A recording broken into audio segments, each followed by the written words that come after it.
The New York State Tax Department is now reviewing the allegations in that epic and explosive New York Times investigation, illustrating potential frauds, scams, and more on the part of the Trumps. For a president who made a lot of money off his billionaire image in books and on The Apprentice, this story punctures what now appears to be the myth of the self-made man.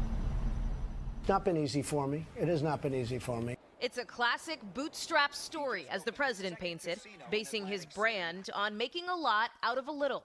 My father gave me a small loan of $1 million. I built a company that's worth more than $10 billion, okay? With $1 million loan. Turns out it was not $1 million, but the equivalent today of $413 million the president received from his father's real estate empire over the years, according to an exhaustive investigation by the New York Times.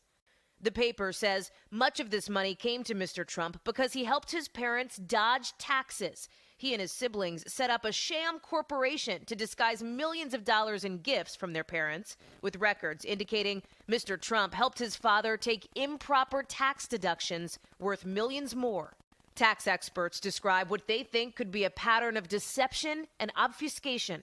I borrowed very little money from my father. What I did borrow, and the thing that really helped me with my father, was his knowledge.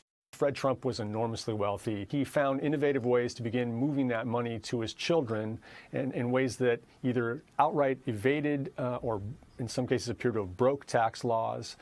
The report says as a toddler, Donald Trump was earning more than many adults, $200,000 a year from his father Fred's businesses. He was a millionaire by age 8 and continued receiving money well into adulthood. But he and his family avoided big tax hits on much of it via questionable schemes, according to the Times. The paper calls the most overt fraud a company created by the Trumps in the early 90s, All County Building Supply, that siphoned millions of dollars from Fred Trump's empire by simply marking up purchases already made by his employees.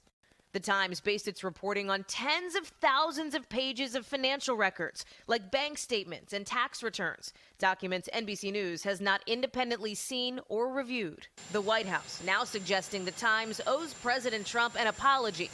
In a statement, the press secretary says Fred Trump has been gone for nearly 20 years, and it's sad to witness this misleading attack against the Trump family by the failing New York Times. Many decades ago, the IRS reviewed and signed off on these transactions.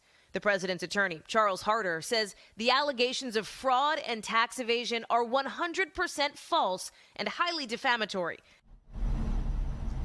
Experts tell the paper it's not likely the president would be vulnerable to any kind of criminal penalties in the case of any wrongdoing because all of this happened so long ago and the statute of limitations has run out. But there is no time limit on civil fines. Hoda? All right, Hallie Jackson. Hallie, thank you.